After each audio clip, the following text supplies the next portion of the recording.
Nous sommes à One Square Inch, à 150 km à l'ouest de Seattle. Cette partie du parc national olympique, délimitée par cette pierre rouge, est considérée par certains comme l'endroit le plus calme des États-Unis.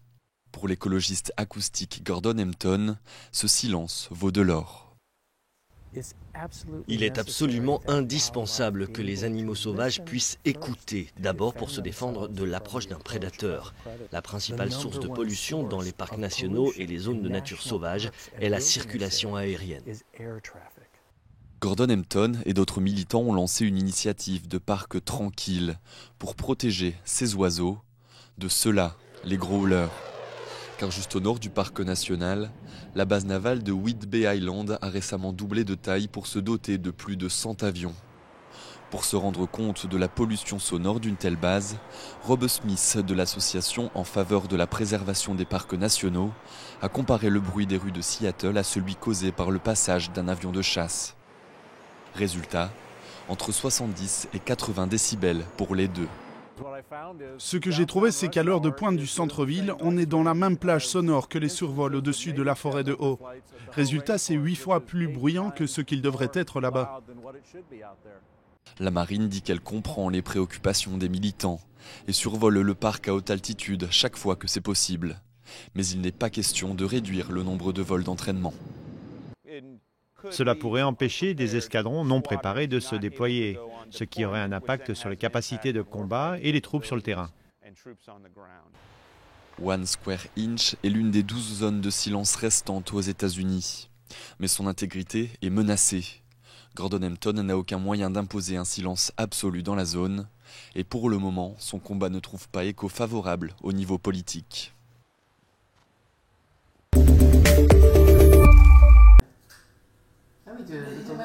Jarrah est afghan et réfugié.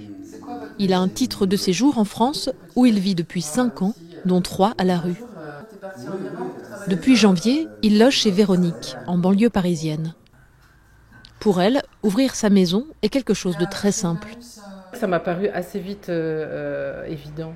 Enfin, j'ai quand même mûri la question, on va dire, mais c'est vrai qu'il y a beaucoup de gens qui me disent oh, « Mais comment tu fais c'est pas évident, puis il a la clé de la maison, il est là quand t'es pas là. » Enfin, voilà. Pour moi, alors ça, par contre, si j'accueille sans limite, c'est-à-dire que... Enfin, sans limite. Je lui ai évidemment tout de suite donné la clé de la maison. Sans limite, mais avec quelques règles de vie, clairement définies au départ, comme l'interdiction d'inviter des amis. Sur les 3 enfants de Véronique, 2 ont quitté la maison, libérant cette pièce à l'étage. Oui, cette chambre, c'est bien. Je suis très content. Jarrah travaille depuis le mois d'août comme couturier chez Emmaüs. S'il peut loger chez Véronique, c'est grâce au programme Calme, comme à la maison, lancé par l'association Singa il y a 3 ans. Depuis 2015, c'est plus de 500 personnes, exactement 514 personnes réfugiées qui ont été accueillies chez des particuliers pour des durées de 3 à 12 mois, leur permettant de se consacrer complètement à leur projet d'intégration sociale. D'après le réseau Singa, 30% des personnes ainsi accueillies trouvent un emploi, alors qu'elles ne sont que 6% à leur arrivée dans le programme. Un crédit d'impôt pour les particuliers hébergeurs vient d'être voté à l'Assemblée. Beaucoup, comme Véronique, n'ont pas attendu ce coup de pouce financier pour ouvrir leurs portes.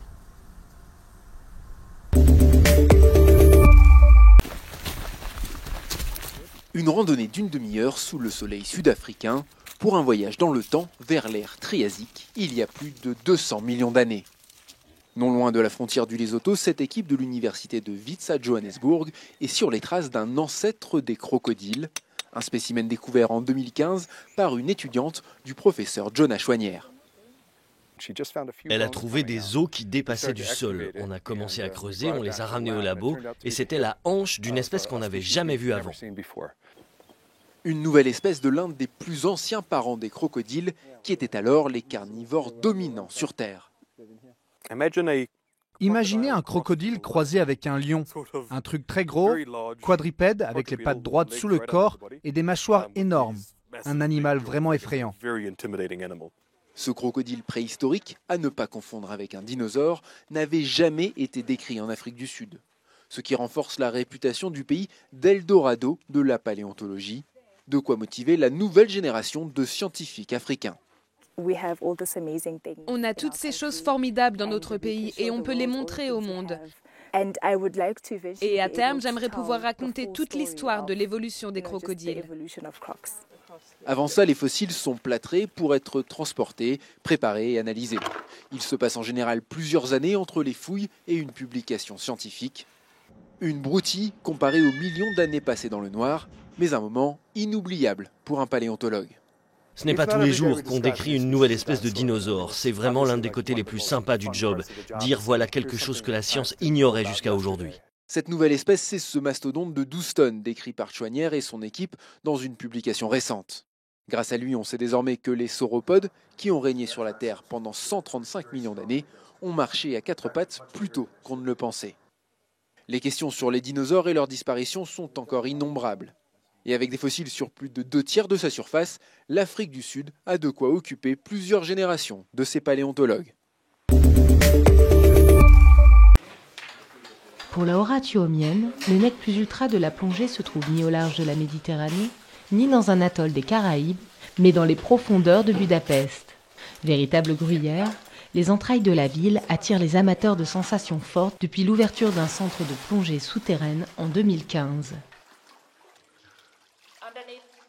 Nous sommes sous Budapest, c'est excellent. Situé sous une colline de Buda, partie ouest de la ville, le centre de plongée est connecté aux grottes János Molnár, découvertes au XIXe siècle par le pharmacien du même nom. Ici, pas de poissons colorés, mais une eau comprise entre 17 et 27 degrés, des formations rocheuses atypiques et même des fossiles vieux de plusieurs millions d'années. Un plaisir cependant rare, le nombre de plongées est limité à 30 par jour. Ici, il n'est pas possible d'effectuer un grand nombre de plongées afin de protéger la beauté et l'état de la grotte. La délicate vie aquatique des profondeurs de Budapest intéresse les chercheurs depuis plusieurs décennies. Avant l'ouverture du centre de plongée, seules les explorations à visée scientifique étaient autorisées. Géologues, chimistes et biologistes continuent toujours les plongées.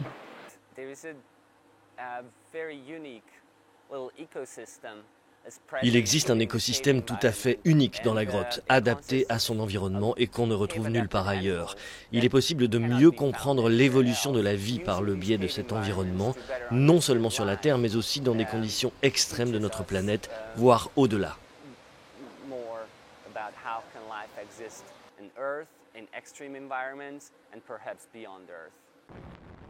Pour le moment, seuls 6 km de galeries sont accessibles aux passionnés de plongée. Son exploration scientifique continue. Les grottes de János Molnár n'ont pas fini de livrer tous leurs secrets.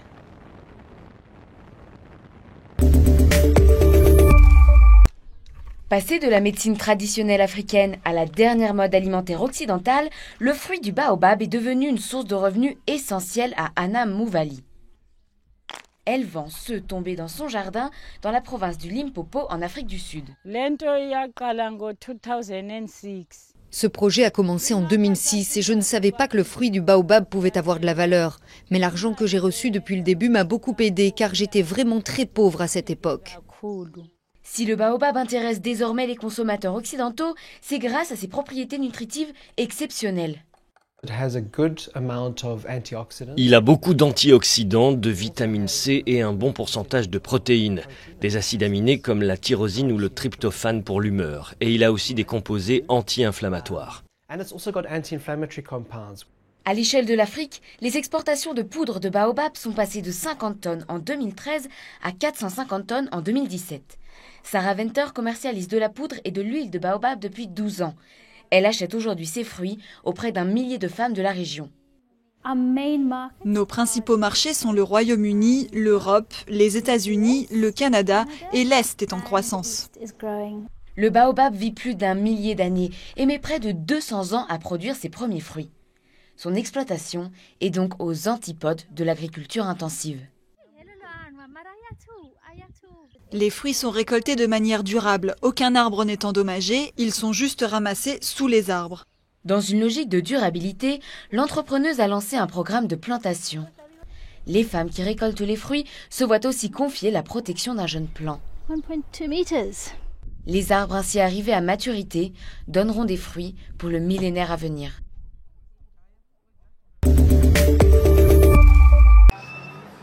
Dans cette bouteille, des cailloux.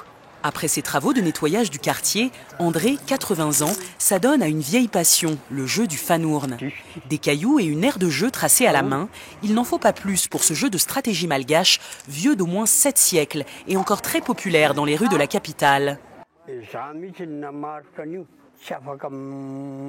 Oui, c'est moi qui ai tracé ça. Je ne peux plus faire d'efforts physiques, mais je peux faire travailler ma tête avec le jeu du fanourne. L'objectif, manger les 22 pions de l'adversaire le premier.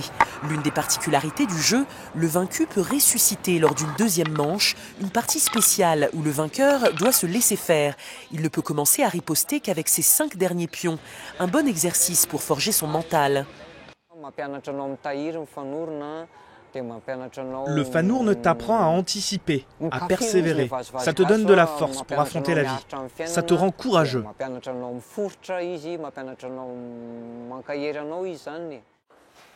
Plusieurs chercheurs comme Eris ont étudié le fanourne. Selon eux, le jeu a une dimension scientifique et spirituelle. Je me suis aperçu que c'était un parfait schéma de l'univers. On retrouve pratiquement toutes les lois fondamentales en physique, en mathématiques, en psychologie. Le fanourne a aussi une version électronique. l'e-fanourne est un des premiers jeux vidéo produits, développés et distribués par des Malgaches. Gratuit, il a été téléchargé 30 000 fois depuis sa création il y a 4 ans. Un téléchargement en Argentine, un en Chine, 2 en France, 2 en Allemagne, 3 aux États-Unis. Et ça m'a agréablement surpris. Je sens qu'on approche de notre but quand on a créé l'e-fanourne, c'est de mondialiser le fanourne. Le fanourne s'est trouvé une nouvelle vie dans le jeu vidéo. En 2012, il a été utilisé dans Assassin's Creed 3, une référence dans le jeu vidéo mondial. Un coup de projecteur inattendu pour ce monument culturel malgache. Voici une scène fréquente en Slovénie. Autrefois menacée d'extinction, la population d'ours bruns est en plein boom. 30 fois plus petit que la France, ce pays montagneux de 2 millions d'habitants abrite quelques 750 ours vivant à l'état sauvage contre 40 dans l'Hexagone. Ici, autorités et citoyens œuvrent à une coexistence harmonieuse. Je ne peux pas imaginer cette forêt sans les ours. Ils la rendent sauvage, pure, naturelle, comme il y a quelques centaines ou milliers d'années. Les ours sont gentils.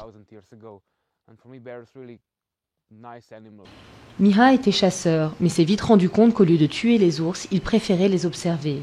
Avec un nombre croissant de touristes principalement venus de France, d'Autriche ou d'Italie, il a fait de sa passion un métier. Il aide les autres à les photographier. En Slovénie, où environ 60% de la surface est couverte par la forêt, c'est le service forestier qui est responsable de la faune sauvage. Bien qu'aucun incident mortel ne soit survenu depuis plusieurs années, les ours sont surveillés de près.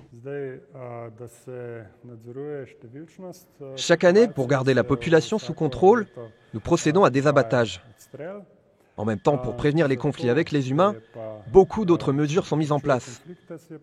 2 d'entre elles déjà en vigueur consistent à verser des compensations en cas de dommages, ainsi que des groupes locaux d'intervention en cas de problème.